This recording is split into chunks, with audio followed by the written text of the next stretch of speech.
A Swift Kick in the Ass, episode 26. Welcome to a Swift Kick in the Ass podcast, hosted by lifelong friends Tom Stewart and John Curran. Today's episode is a special feature covering Robert Greene's 48 Laws of Power. Welcome, I'm Tom Stewart. I'm joined with my lifelong friend, John Curran, and today we're talking about Robert Greene's popular best-selling book, The 48 Laws of Power, Law 15. John? Yeah, whether we want to admit it or not, power is a central part of living on your terms. That feeling that you get when you're powerless or helpless is a miserable feeling, and no one really wants less power over their own lives. We all want to have more power. So some of what we're going to talk about in these episodes that may sound evil, asocial, or even sinister.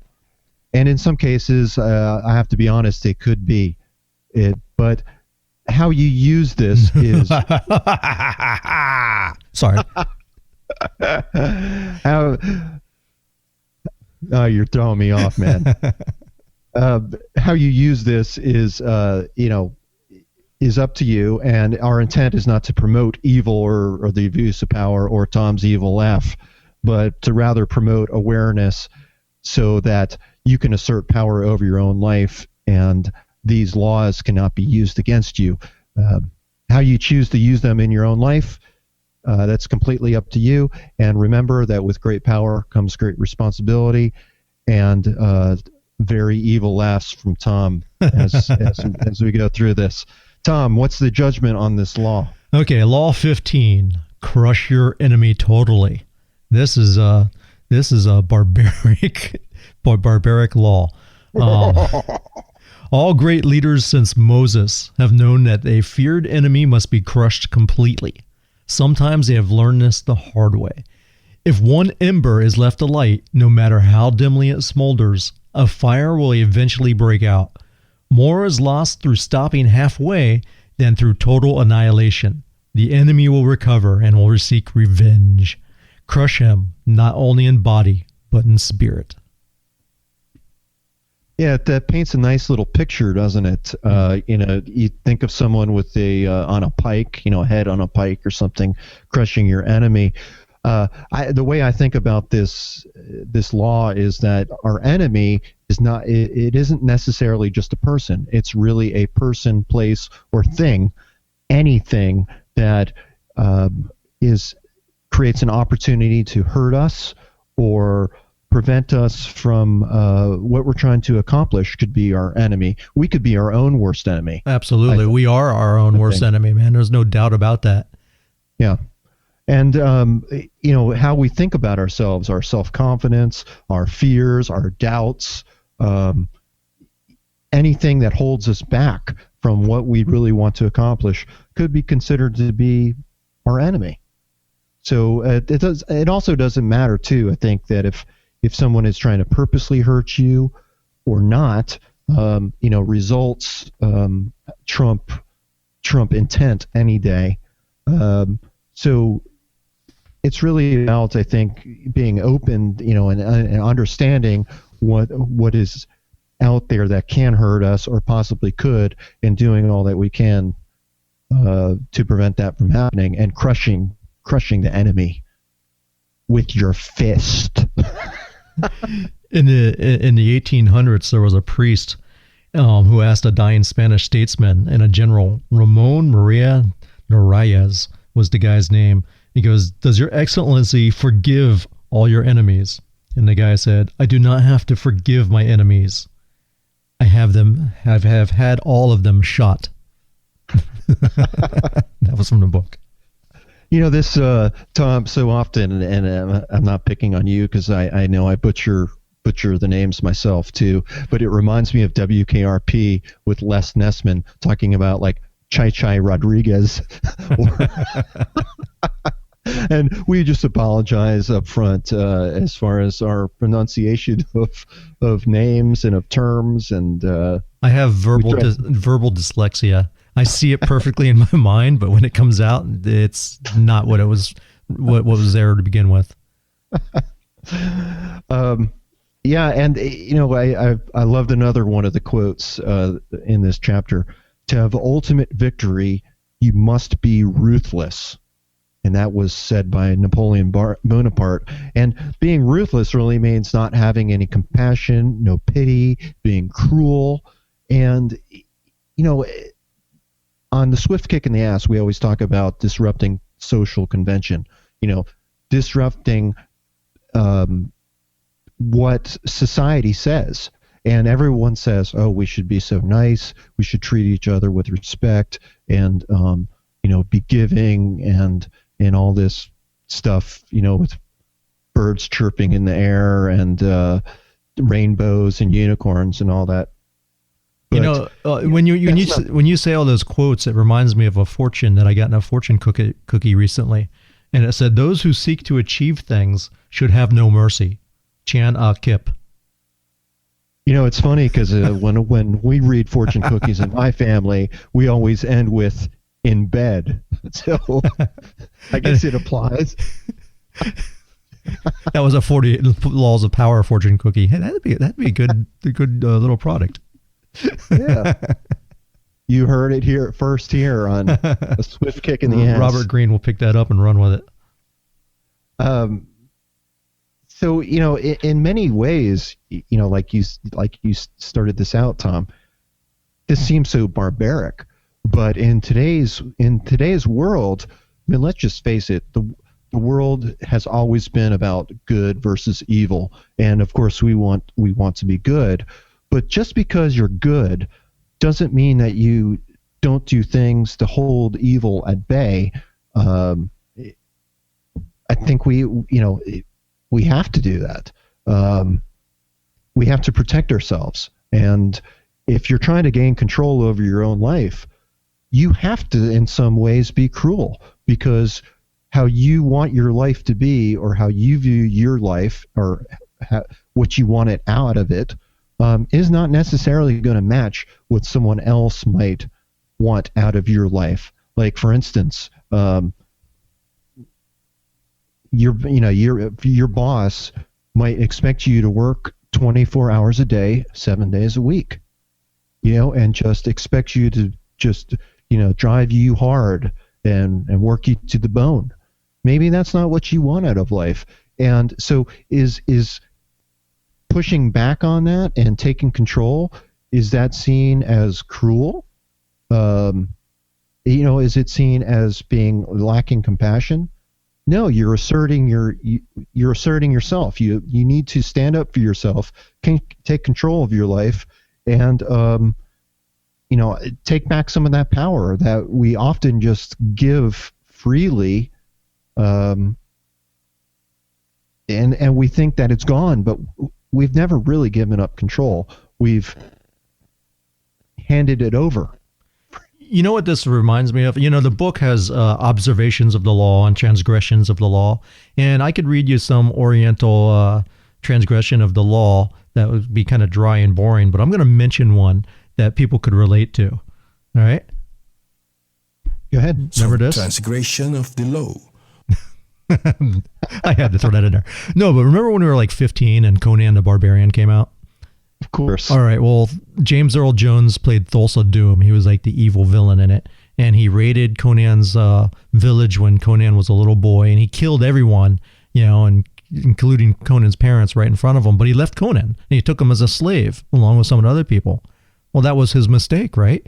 Because, Thulsa Doom cut off Conan's mom's head.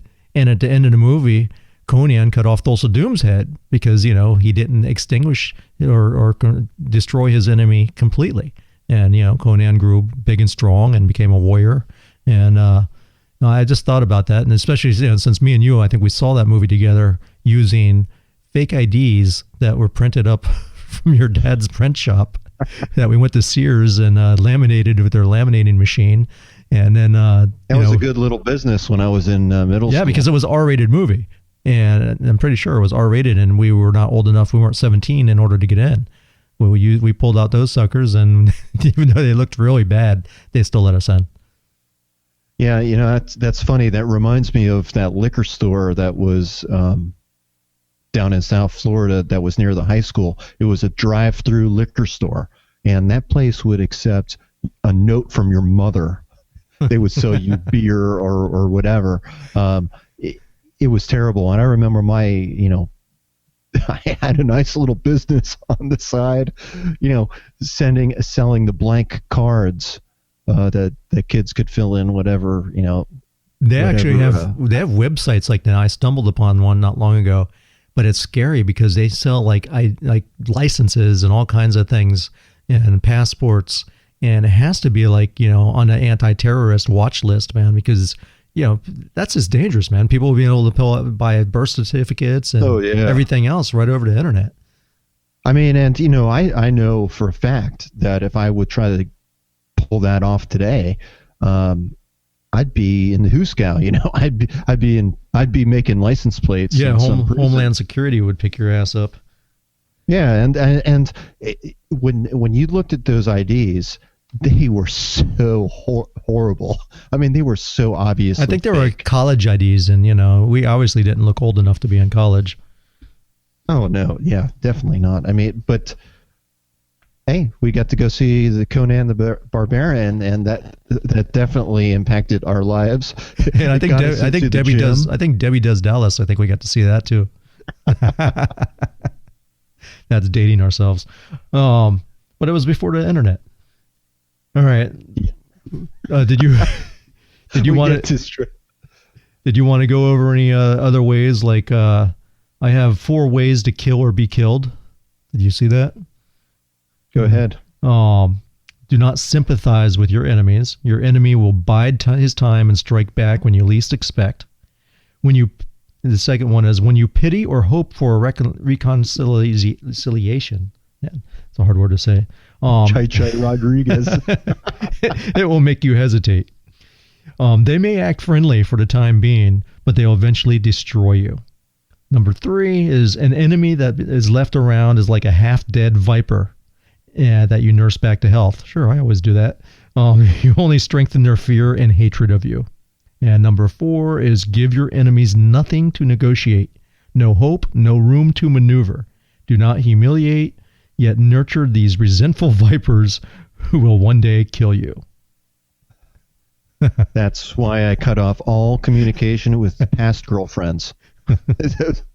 I learned you just can't stay friends. Oh, look at this. Look at this. This is truer with a former friend who has become an enemy. The law governing fatal antagonisms reads, reconciliation is out of the question. You must exterminate, crush, and deny them the chance to return to haunt you. Yeah, I could think of several friends or previous friends like that. And, I think sometimes you have to let people go their own paths and just let them go and cut them out. Actually dealing with, I have a recent, I had a recent friend that this applies to. He reached out to me through Facebook, gave me a little, what's going on, and I'm not going to even respond to him because it's just not worth going back. I don't consider him necessarily an enemy, but I think there's just some people that, what, I don't hold anything against them, but just time to let them go, and not gonna bother. As I was said this earlier in the episode, that our enemies aren't necessarily just people. They're places, they're things. Habits. Habits. Habits. And you have to finish the job. You need to burn the bridge on some occasions. Look at cigarette smoking for me. I'm an ex-smoker. I know that if I have one cigarette, I'm going to be back at a pack a day. I mean, so I know better than to smoke a cigarette. I think same is true with alcoholics. That one drink. Oh yeah. It opens the weak link, or did I just say weak link? It opens that weakness, and the same could be said for Netflix as well. One Sons of Anarchy, Breaking Bad, or House of Cards, man, you're there sitting on the couch for 5 hours. Yeah. So, I mean, but wait a minute, Tom. That's just finishing the job. You're seeing it through. You're being persistent, and Okay. you got to see. Wait see a what that second. next I had episode mentioned is. in our last episode how I got rid of my satellite so I could get cable and save a little bit of money and get rid of my phone and stuff like that. Is this bad? I've been watching Sons of Anarchy, and there's 7 seasons in it, and I just finished season 6, which is on Netflix. You can get that for free if you have Netflix, right?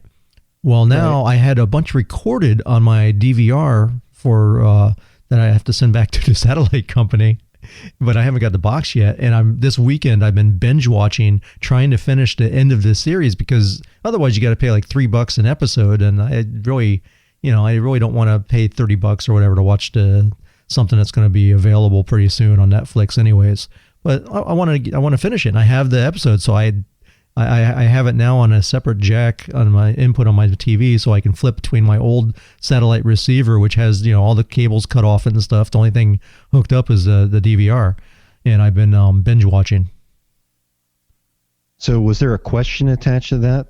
Is that bad? It's kind of like an addict, like when you throw something away in the garbage and you go dig it back out of the garbage. That's how I feel. Well, I think you're finishing the job. You're crushing the enemy. You're gonna see that Sons of Anarchy series until the very bitter end, and then it won't come back and bite you. Kind of like the George Costanza with the half-eaten donut, sitting in a garbage pail, and you're like, maybe I should dig that out. And right as you grab it, someone walks through the door and catches you. Yeah, well, yeah, the Seinfeld was great. I could think of many. I was thinking of, it was cold. It was like a scared turtle.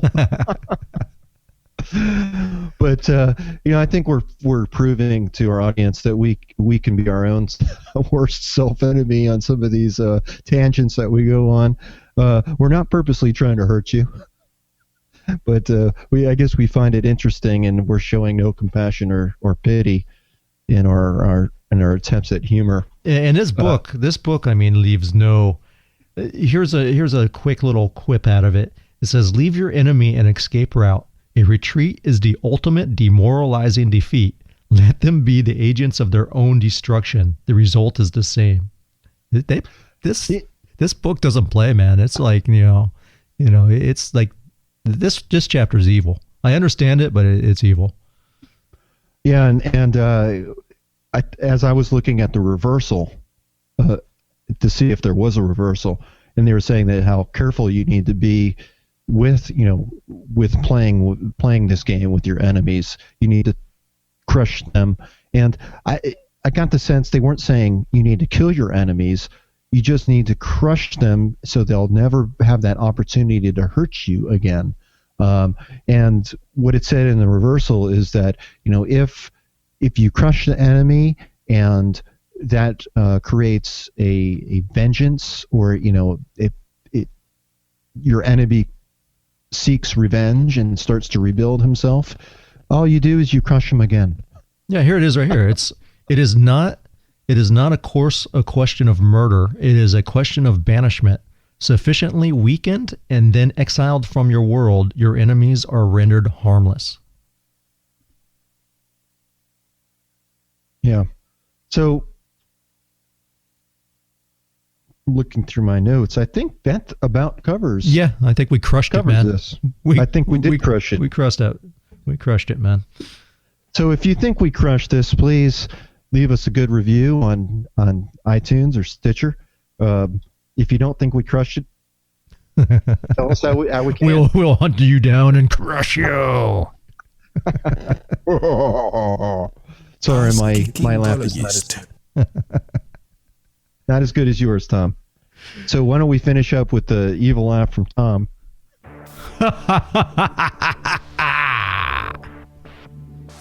Till the next episode. Thank you for listening to A Swift Kick in the Ass podcast. We hope you enjoyed today's content, and we ask you to please leave us a review in iTunes. Also, head over to aswiftkickintheass.com to get a free copy of the Simple Spending Tool.